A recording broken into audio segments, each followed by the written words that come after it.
তারিখে আমরা বিশেষভাবে প্রাইভেট বিশ্ববিদ্যালয়ের শিক্ষক এবং ছাত্রদেরকে নিয়ে আমরা একটা সমাবেশ করব।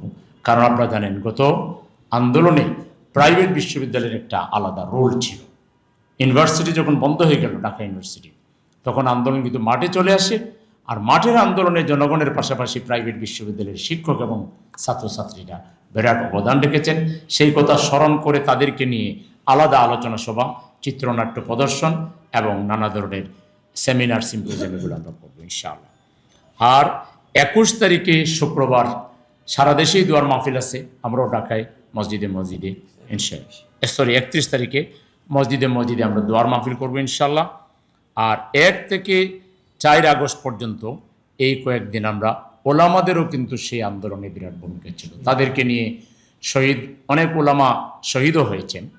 তো ওলামাদেরকে নিয়ে আমরা মত বিনিময় সভা, আলোচনা সভা, শ্রমিকদের নিয়ে সমাবেশ, মিছিল এবং আমরা নারীদেরকে নিয়ে সমাবেশ এবং মিছিল, এগুলো আমরা বাস্তবায়ন করব 1 থেকে 4 তারিখ পর্যন্ত।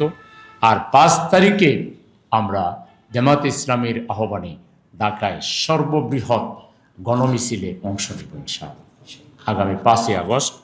এই কর্মসূচিগুলোর পাশাপাশি 11 দলীয় ঘোষিত সকল কর্মসূচি আমরা অত্যন্ত বলিষ্ঠভাবে পালন করব। জামায়াতে ইসলামীর কেন্দ্র ঘোষিত সকল কর্মসূচি অ্যাডজাস্ট করে আমরা সেগুলো বাস্তবায়ন করব। সম্মানিত সাংবাদিক বন্ধুগণ, একেবারে আনটাইমে দুপুরের খাওয়ার সময় আপনাদেরকে ডেকেছিলাম, আপনারা কষ্ট করে এসেছেন। 3টা বিষয়ে, একটা হলো আমাদের মাদক বিরোধী এই সময়ের অনেক গুরুত্বপূর্ণ একটা ইস্যু আমরা মনে করি। কারণ আমরা এই ঢাকা শহরকে নিরাপদ রাখতে চাই বিভিন্ন দিক থেকে।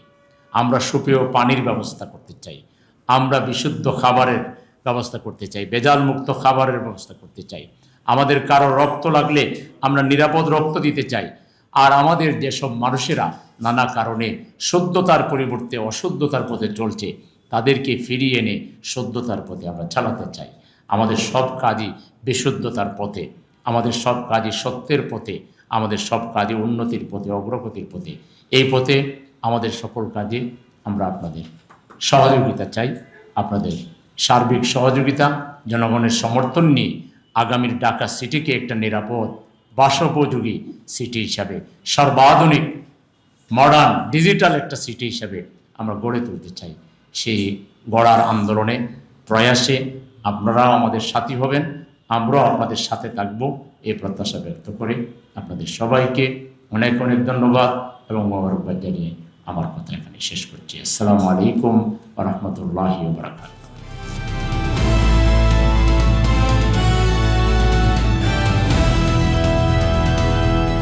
দিনাজপুর টিভি, মানুষের জীবনের কথা বলে।